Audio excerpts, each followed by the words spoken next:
l'automne, c'est la plus belle saison juste après l'été. Quand je me suis levé ce matin, je me suis dit, j'ai pas le choix de sortir dehors, il fait juste trop beau. C'est tellement une belle journée aujourd'hui que j'ai décidé que j'allais vous emmener avec moi. Bienvenue au vlog numéro 1.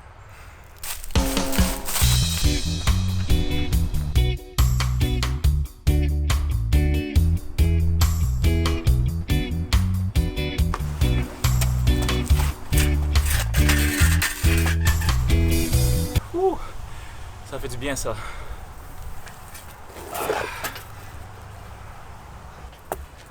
Ouh, c'est mieux comme ça. Let's go.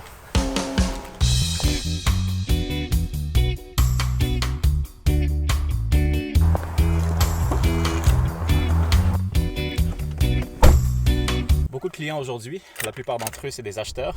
Donc je m'en vais à mon premier rendez-vous, 8h AM. Let's go.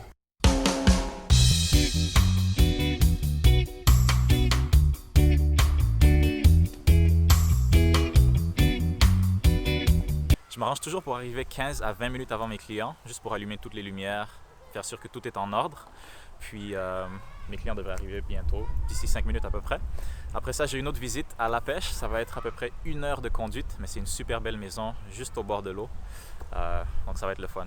J'amènerai pas la caméra à l'intérieur, mais je vais filmer avec mon téléphone, puis je vais vous montrer un peu de quoi ça a l'air.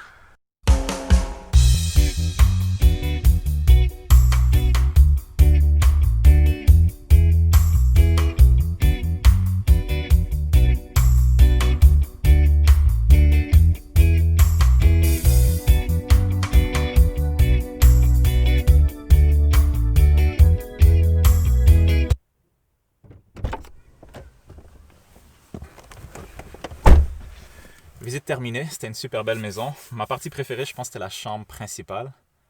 La cuisine aussi était belle. Ok, on s'en va à la pêche. Une des choses que j'aime le plus avec mon métier, c'est le fait que chaque jour, on rencontre des personnes nouvelles. Chaque jour, on voit des maisons différentes, des quartiers différents.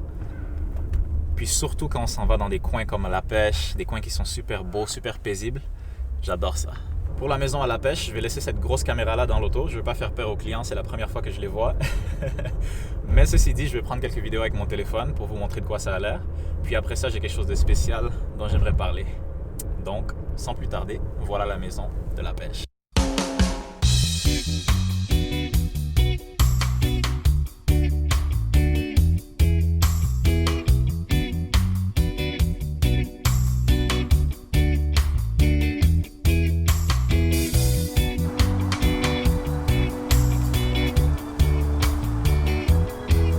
Super beau ici. J'utilise ma voiture comme trépied, j'espère que c'est correct. La visite est finie, ça s'est super bien passé. Je suis pas mal sûr qu'on va faire une offre sur celle-là. J'en dis pas plus. Ok, je pense que c'est le temps de retourner en ville. J'ai une petite expérience que j'aimerais faire.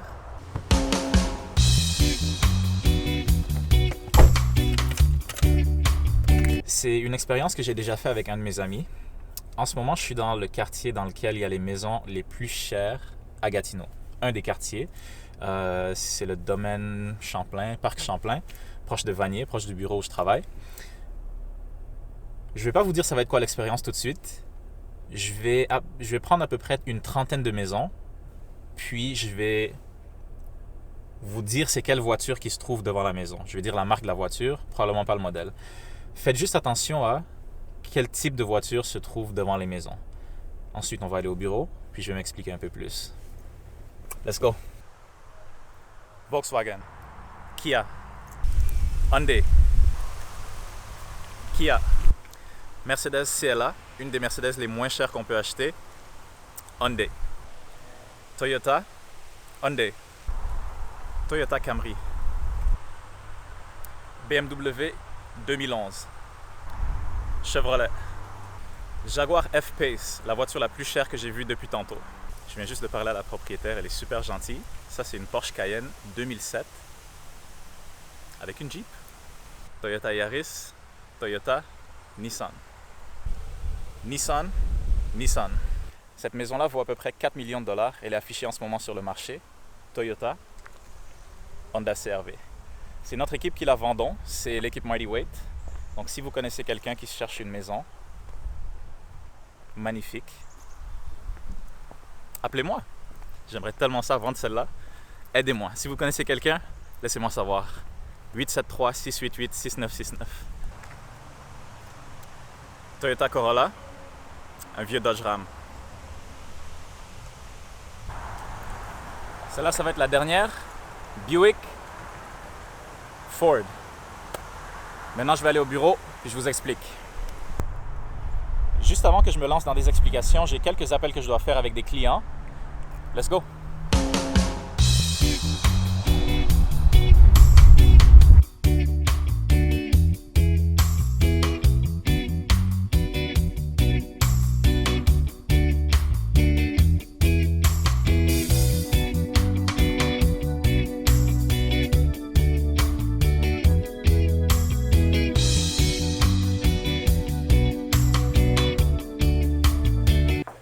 Ok, pour vous expliquer, je vais avoir besoin de mon petit tableau.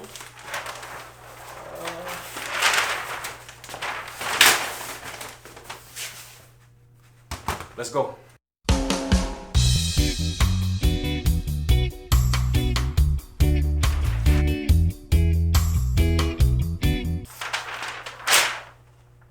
Vous avez probablement déjà entendu ça, mais chaque année, une voiture, ça perd de la valeur, contrairement à une maison. Et chaque année, ça prend de la valeur. Petite histoire. L'expérience, je l'ai faite avec un de mes amis quand j'étais plus jeune. J'avais toujours rêvé d'habiter dans les quartiers où il y a les plus grosses maisons à Gatineau. Puis moi, je suis un grand fan de voitures, donc je me disais, ok, je veux aller voir ces quartiers-là pour voir si je vais voir les voitures de mes rêves. Est-ce que je vais voir des Ferrari, des F40, des choses comme ça, ou bien des Pagani. Ce que j'ai remarqué, c'est que les gens qui habitaient dans les quartiers les plus riches de Gatineau conduisaient des voitures quand même assez normales. Des Honda, des Toyota. Très rarement, je voyais des voitures super chères. Comme aujourd'hui, la voiture la plus chère que j'ai vue, c'était la Jaguar F-Pace. Donc, j'avais pas compris la morale de la leçon sur le coup. Mais quelques années plus tard, j'ai compris que les gens qui ont accumulé un certain niveau de richesse sont des gens qui investissent dans des choses qui prennent de la valeur et non dans des choses qui perdent de la valeur. Faire cette expérience-là, pour moi, c'est quelque chose qui m'a appris vraiment beaucoup dans la vie et puis qui a changé ma trajectoire totalement. C'est là que j'ai compris que ça partait vraiment avec la mentalité. J'ai eu une discussion super intéressante récemment avec une de mes amies qui fait sa maîtrise en psychologie. Puis on parlait des différentes classes sociales, puis des avantages et des désavantages que les deux avaient. Elle m'a cité une étude qui a été faite, je pense que c'est par des étudiants à Carleton, je ne suis pas sûr. L'étude était entre un enfant qui a été élevé dans une famille aisée et puis un enfant qui a été élevé dans une famille un peu moins aisée. Puis l'étude mesurait un peu la capacité à économiser. Et puis, évidemment, celui qui a été élevé dans la famille la plus aisée, c'était plus facile pour lui d'économiser. Donc c'est vraiment une mentalité, c'est des valeurs qu'il faut avoir. Parlons un peu de la mentalité. Je vais faire un autre dessin.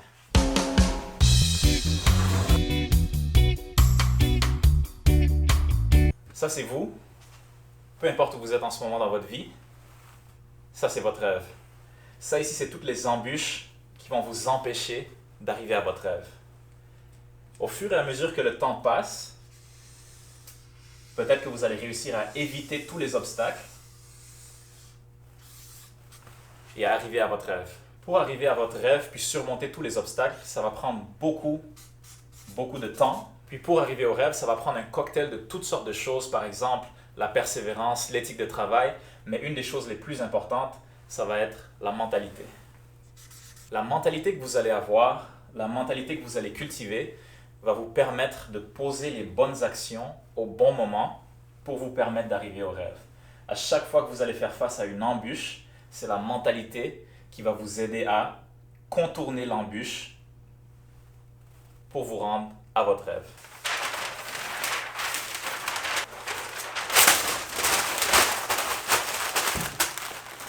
Je ne suis pas encore arrivé à mon rêve, mais j'ai parcouru quand même beaucoup de chemin. La vie, c'est un peu comme un jeu d'échecs. C'est une succession de bonnes décisions qui vont vous permettre de gagner. C'est exactement les mêmes principes que j'applique dans ma vie. Il y a quelques années de ça, j'en parle pas souvent, mais j'avais aucune place où dormir. Donc j'ai été homeless pendant quelques jours, j'ai dû dormir dans une voiture.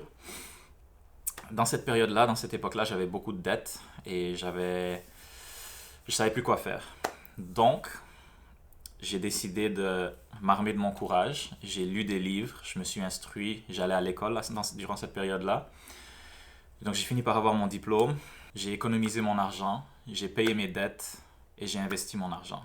Donc c'est ma mentalité qui m'a permis de sortir dans la situation dans laquelle j'étais pour me rendre là où je suis aujourd'hui. Et c'est cette même mentalité-là que j'améliore chaque jour qui va me permettre d'aller au niveau supérieur. Aujourd'hui, je suis reconnaissant, je fais partie de l'équipe immobilière numéro 1 au Québec. J'ai aussi une petite compagnie de photographie vidéo, une de mes passions.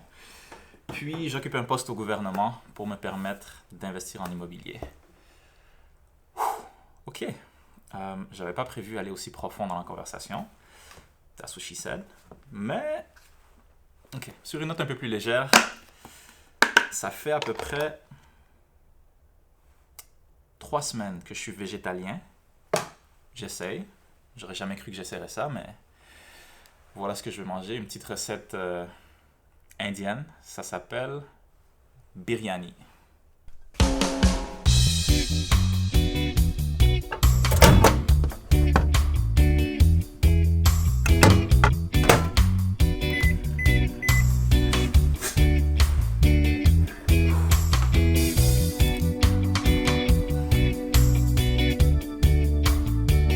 C'est bon.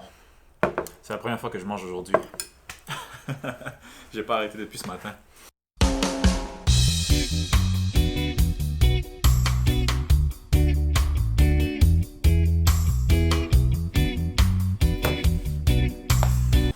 Bon, je pense que c'est le temps de rentrer à la maison.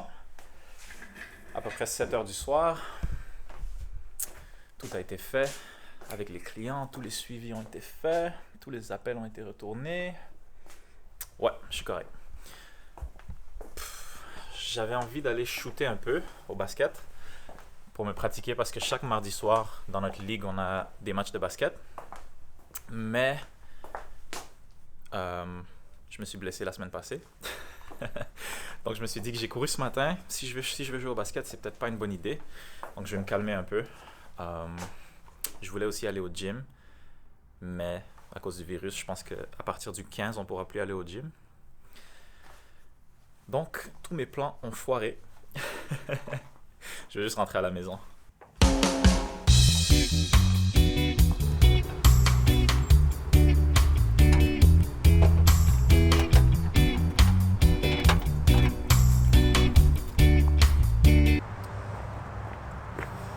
Et voilà, c'est la fin de la journée pour le vlog. Merci d'avoir regardé. On se voit la prochaine fois. Je sais que des fois les week-ends j'ai du temps, donc peut-être les week-ends j'en ferai d'autres. Pour le moment, c'est tout. À la prochaine.